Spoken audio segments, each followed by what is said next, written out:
ये answer 2 page budget क्या होगा, क्या रिक्वायरमेंट है, आप मुझे दे दो।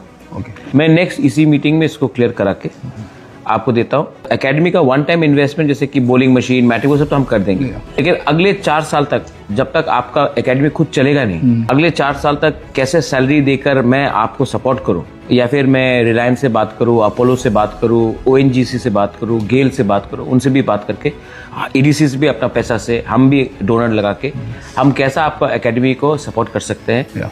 तो ये पूरा बजट लगा के अगला 4 साल तक या 5 साल तक we will support you.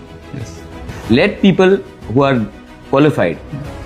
It does not need to be Tiprasa. It can be a Bengali. It can be a Nepali. It can be someone from Bihar. It can be anyone. Let them be. Yeah. Let them do it. I will myself come and be a bowling leg spinner coach. Yeah, you can do that anytime, sir.